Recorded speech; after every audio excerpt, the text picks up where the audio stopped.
이 새벽에 우리에게 주시는 하나님의 말씀은 구약성경 사사기 7장 9절에서 25절의 말씀입니다. 하나님의 말씀을 봉독하겠습니다. 그 밤에 여호와께서 기드온에게 이르시되 일어나 진영으로 내려가라. 내가 그것을 내 손에 넘겨 주었느니라. 만일 내가 내려가기를 두려워하거든 내 부하 부라와 함께 그 진영으로 내려가서 그들이 하는 말을 들으라. 그 후에 내 손이 강하여져서 그 진영으로 내려가리라 하시니 기드온이 이에 그의 부하 부라와 함께 군대가 있는 진영 근처로 내려간즉 미디안과 아말렉과 동방의 모든 사람들이 골짜기에 누웠는데 메뚜기의 많은 수와 같고 그들의 낙타의 수가 많아 해변에 모래가 많음 같은지라. 기드온이 그곳에 이른즉 어떤 사람이 그의 친구에게 꿈을 말하여 이르기를 보라, 내가 한 꿈을 꾸었는데 꿈에 보리떡 한 덩어리가 미디안 진영으로 굴러들어와 한 장막에 이르러 그것을 쳐서 무너뜨려 위쪽으로 엎으니 그 장막이 쓰러지더라. 그의 친구가 대답하여 이르되 이는 다른 것이 아니라 이스라엘 사람 요아스의 아들 기드온의 칼이라. 하나님이 미디안과 그 모든 진영을 그의 손에 넘겨주셨느니라 하더라.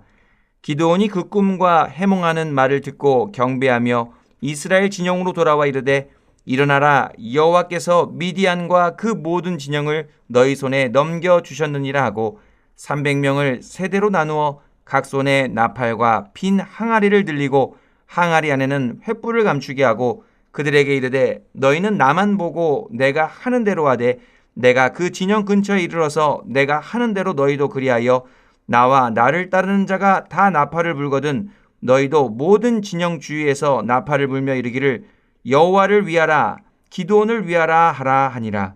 기드온과 그와 함께한 100명이 이경초에 진영 근처에 이른즉 바로 파수꾼들을 교대한 때라. 그들이 나팔을 불며 손에 가졌던 항아리를 부수니라.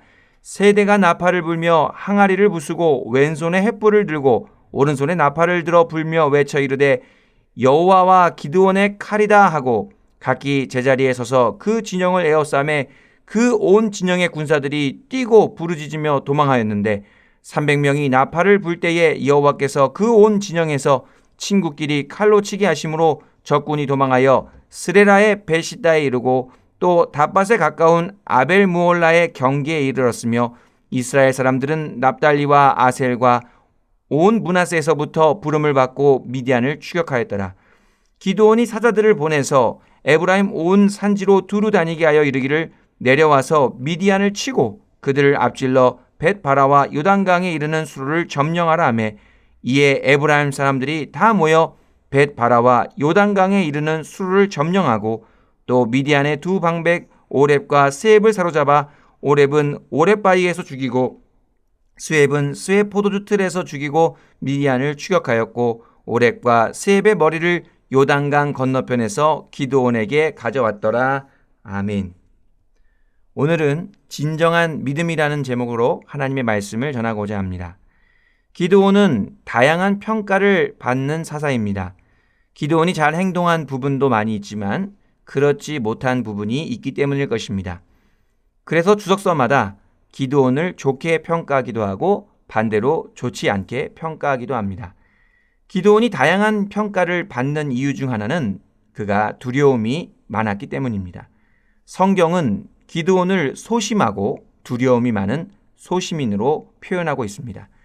그러나 하나님께서는 두려움이 많았던 기드온을 책망하지 않으시고 그의 믿음을 도우셔서 큰 용사로 세우시고 하나님의 역사를 나타내 주셨습니다.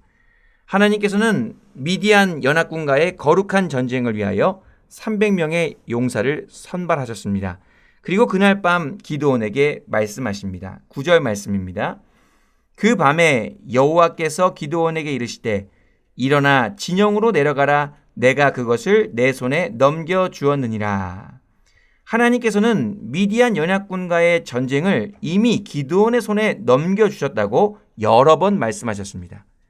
여러 번 말씀하셨다는 것은 그만큼 하나님께서 강조하셨다는 것입니다. 그런데 기드온의 입장에서는 하나님께서 함께 하시고 승리도 넘겨주셨다고는 하지만 당장 300명을 데리고 눈앞에 13만 5천 명을 상대해야 했습니다.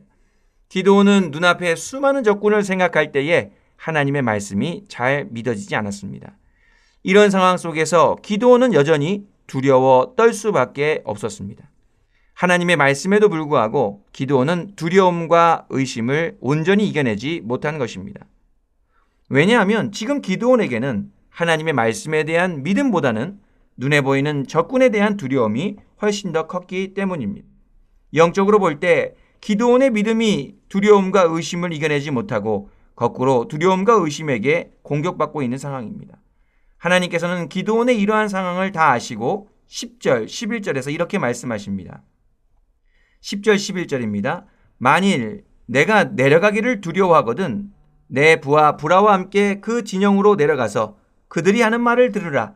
그 후에 내 손이 강하여져서 그 진영으로 내려가리라 하시니 기드온이 이에 그의 부하 브라와 함께 군대가 있는 진영 근처로 내려간즉.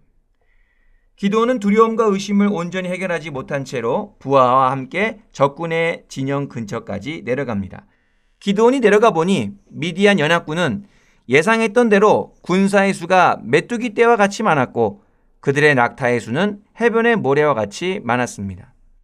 미디안 연합군의 실체를 직접 확인한 기드온은 아마도 훨씬 더 두려워졌을 것입니다.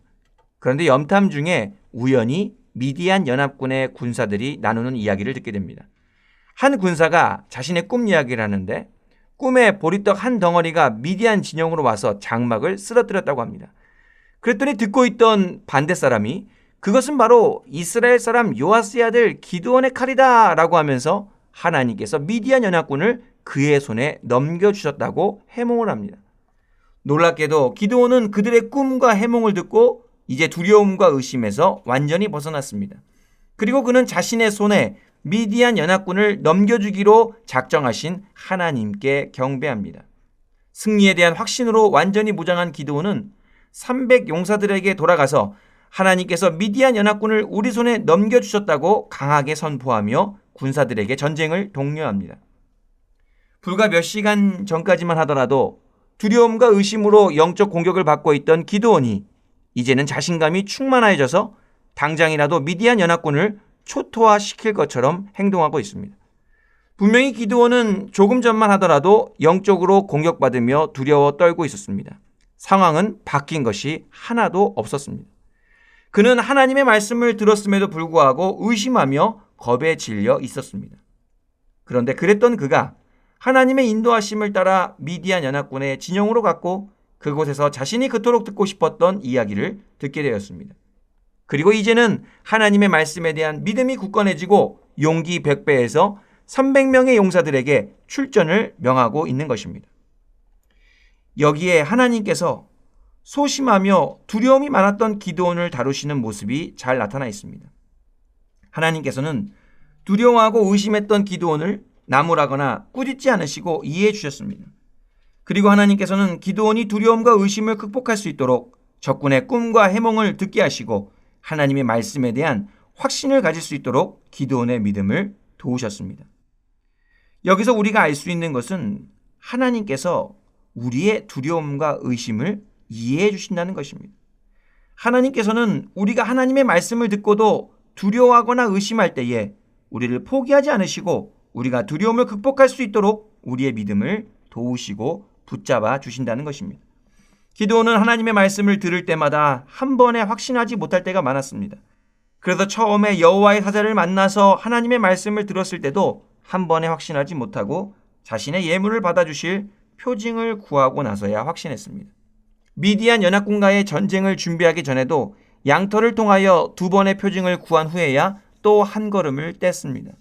오늘 말씀에서도 미디안 연합군을 넘겨주셨다는 하나님의 말씀을 여러 번 듣고도 기드온은 한 번에 확신하지 못하고 적군의 꿈과 해몽 이야기를 듣고서야 하나님의 말씀을 확신하게 됩니다. 우리의 시선으로 보기에 이러한 기드온의 믿음이 답답하고 한심해 보일 수 있지만 자비하신 하나님께서는 기드온의 이러한 두려움과 의심의 문제를 이해해 주셨습니다. 그리고 하나님께서는 기드온이 상황에 대한 두려움과 의심을 이겨내고 하나님의 말씀을 온전히 믿음으로 확신할 수 있도록 도와주셨습니다. 그래서 15절에서 기드온의 믿음은 두려움을 통과한 믿음이다 이렇게 할 수 있습니다. 그 믿음은 의심을 극복하고 시험을 이겨낸 믿음이라고 할 수 있습니다. 기드온은 두려움과 의심의 터널을 통과한 믿음을 가지고 300용사와 함께 미디안 연합군을 쳐붓습니다. 그리고 하나님께서 말씀하신 대로 미디안 연합군과의 전쟁에서 큰 승리를 얻게 됩니다. 기드온의 믿음을 생각할 때 이 세상에서는 두 가지 믿음이 있습니다. 하나는 두려움과 의심을 통과한 믿음과 아직 두려움과 의심을 통과하지 못한 믿음입니다. 두려움과 의심은 우리의 믿음을 약하게 만드는 요인이지만 반대로 그것을 극복했을 때는 우리의 믿음을 더욱더 견고하게 세우는 계기가 됩니다. 비록 잠깐은 두려움과 의심 속에 빠져 있다 하더라도 믿음으로 그것을 이겨냈을 때에는 더욱더 정과 같은 확신에 찬 믿음으로 거듭나게 되는 것입니다. 이것이 두려움과 의심이 우리의 믿음에게 주는 전화위복의 효과입니다. 그래서 두려움과 의심이 우리의 믿음을 휘몰아칠 때 우리는 기드온의 하나님을 기억하고 하나님의 도우심을 구해야 합니다. 기드온의 두려움과 의심을 극복하게 하시고 이겨내신 하나님께서 우리를 붙잡아 주셔서 두려움과 의심을 통과한 진정한 믿음을 갖게 해주실 것입니다. 스페인 속담에 이런 말이 있습니다. 항상 맑으면 사막이 된다. 비가 내리고 바람이 불어야만 비옥한 땅이 된다고 합니다. 항상 맑기만 한 것이 결코 좋은 것이 아닙니다. 비바람을 이겨내야 비옥한 땅이 됩니다. 폭풍이 일어나서 잔잔한 바다 전체를 뒤엎어야지만 바다 밑바닥까지 산소가 공급되고 바다 생태계가 유지된다고 합니다. 폭풍을 통과해야 건강한 바다가 됩니다. 우리의 믿음도 마찬가지입니다. 우리의 믿음이 하나님의 도우심 가운데 비바람과 폭풍을 잘 통과할 때에 진정한 믿음으로 거듭날 수 있습니다. 그러기에 믿음의 삶에 계속해서 일어나는 여러 가지 두려움과 의심은 불필요한 것이 아닙니다. 진정한 믿음은 어떠한 고난과 역경도 경험하지 않은 믿음이 아니라 우리 삶 속에 끊임없이 다가오는 고난과 역경을 잘 통과한 믿음입니다. 그러한 불시험 속에서 하나님의 도우심으로 정금과 같이 단련된 믿음이 바로 진정한 믿음입니다. 우리는 지금 코로나라는 불시험을 지나가고 있습니다. 하나님께서는 코로나 시대 중에도 여전히 우리의 믿음을 도와주시기를 원하십니다. 우리가 하나님을 믿음으로 의지하여 코로나로 인한 고난과 역경을 잘 이겨내기를 원하십니다. 그래서 우리는 이 기간 동안에 더욱더 하나님의 도우심 가운데 믿음을 단련해야 합니다. 언젠가 코로나19의 사태가 종식될 때 코로나를 통과한 믿음과 그렇지 못한 믿음으로 나뉘게 될 것입니다. 영혼의 모든 권속들은 코로나를 잘 통과한 진정한 믿음을 다 갖게 되기를 축원합니다. 그래서 이 새벽에 기도하실 때에 두려움과 의심을 통과한 기드온의 믿음을 묵상하시면서 하나님께서 우리의 흔들리는 믿음을 붙잡아 주시고 도와주시기를 간구하실 수 있기를 바랍니다. 기도하겠습니다. 우리의 믿음을 도우시고 온전하게 해주시는 하나님 아버지 감사합니다. 고난과 역경 속에서 두려움과 의심에 사로잡힐 때도 있지만 하나님께서 그런 저희를 긍휼히 여겨주시며 선한 길로 인도해 주시는 줄로 믿습니다. 하나님의 도우심 가운데 코로나라는 비바람과 폭풍을 잘 통과하여서 하나님께서 기뻐하시는 진정한 믿음으로 살아가는 저희 모두가 되게 하여 주시옵소서. 그리하여 항상 하나님께 영광을 돌리는 믿음의 사람들이 다 되게 하여 주시옵소서. 예수님의 이름으로 기도하옵나이다.